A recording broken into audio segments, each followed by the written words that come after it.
বাবার এক মিত্র ছিলেন, বড়ই দুঃখী ছিলেন, বিপদে পড়েছিলেন। কি করবেন? ব্যবসা ভালোভাবে চলছিল না, বাড়িতে শান্তি ছিল না, সমস্ত জায়গায় ক্ষতি হচ্ছিল। তাই উনি একজন জ্যোতিষীকে দেখালেন। জ্যোতিষী বললেন, আপনার যে বাড়ি আছে সেটা আপনার জন্য অশুভ, আপনার এই বাড়ি পাল্টে ফেলুন। উনি বাড়ি পাল্টে ফেললেন, তবুও ওনার সমস্যার সমাধান হলো না। তারপর একজন জ্ঞানী ব্যক্তি ওনাকে বললেন যে আপনার জামা কাপড়ের যে রং সেটা বিপদকে আমন্ত্রণ জানাচ্ছে, এই জামা কাপড়গুলিকে পাল্টে ফেলুন। উনি সেগুলো পাল্টে ফেললেন, তাও সমস্যার সমাধান হলো না। আবার একজন জ্ঞানী ব্যক্তি বললেন যে আপনার আশেপাশে যে মানুষজন রয়েছে তারা এটা চায় না যে আপনি সফল হন, তারা আপনার ক্ষতি চায়, তাদের সাথে সমস্ত সম্পর্ক ভেঙে ফেলুন। তো উনি সম্পর্ক ভেঙে ফেললেন, কিন্তু তাতেও ওনার জীবনে কোনো পরিবর্তন এলো না। তার মানে তিনি বাড়ি পাল্টালেন, জামা কাপড় পাল্টালেন, সম্পর্ক পাল্টালেন, যেটা পাল্টালেন না তা হলো স্বভাব। এই যে স্বভাব, এটা অত্যন্ত গুরুত্বপূর্ণ। এই স্বভাবই আপনার ব্যক্তিত্ব তৈরি করে। তাই নিজের স্বভাব শুধরে ফেলুন, তাতে ভালো পরিবর্তন আনুন, সবকিছু ভালোই হবে। রাধা রাধা। সংসারকে প্রদান করে প্রকাশ, অন্ধকারাচ্ছন্ন ব্যক্তিকে প্রদান করে আশার আলো। কিন্তু এটা কখনো ভাবে না যে সেই মাটি কেমন হবে যা দিয়ে এটা তৈরি করা হয়েছে, সেই কুমোর কেমন হবে যে একে আকার দিয়েছে। ভাবে না যে একে কিনেছে তার বাড়ি কেমন হবে, তা কতটা সুসজ্জিত। কিচ্ছু নয়, শুধু এই সংসারকে প্রকাশ প্রদান করে। আর হয়তো সেই জন্যই প্রদীপকে এত ভালোবাসা হয়। সে নিজের বা অন্যের বাড়ি দেখে কখনোই জ্বলে না, সে জ্বলে শুধু অন্ধকারের সাথে লড়াই করতে।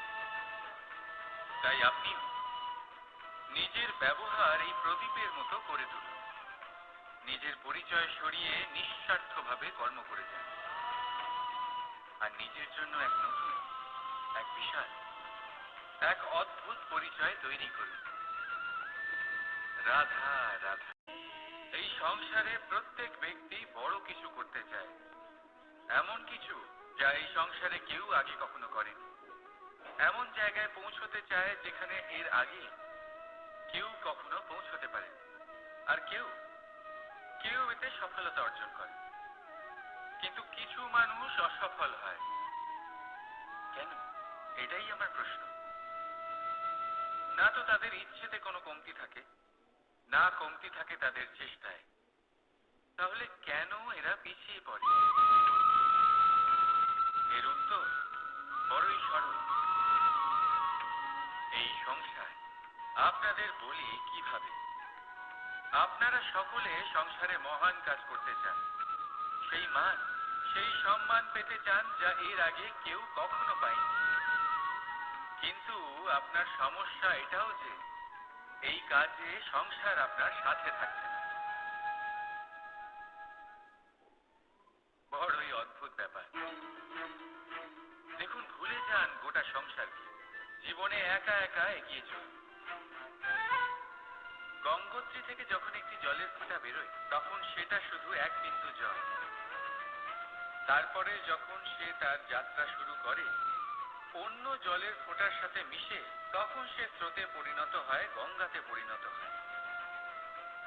যদি আপনি জীবনে এগোতে চান তাহলে একলা এগোতে শিখুন, নির্ভীক হয়ে, সাহসের সাথে, ধনাত্মক চিন্তা নিয়ে জীবনে এগিয়ে চলুন, একা এগিয়ে চলুন। আর দেখবেন সেই মান, সেই সম্মান আপনার জন্যই অপেক্ষা করে আছে। রাধার কর্ম। মানুষ সর্বদা কর্ম করতে থাকে, আর এই কর্মের জন্যই সে মান, সম্মান, ধন, প্রতিষ্ঠা লাভ করে। এবার মানুষ সবসময় চেষ্টা করে যাতে সে ভালো কর্ম করে যায়। তাহলে আপনাকে বলি, শুধু ভালো কর্ম করাই আবশ্যক নয়, তার থেকে বেশি জরুরি হলো এই খারাপ কর্মকে বোঝা আর তার থেকে দূরে থাকা। কারণ যখনই আপনি কোনো সঠিক কাজ করেন বা ভালো কাজ করেন, কেউ তা মনে রাখে না। কিন্তু এই সংসারে বিষয়টা হলো এরকম, আপনি একটা খারাপ কর্ম করুন আর সেটা সবার মনে থাকে। এই খারাপ কর্ম কাজলের এক কৌটোর মতো হয়। আপনি যতই চেষ্টা করুন বাঁচিয়ে ব্যবহার করার, কিন্তু এই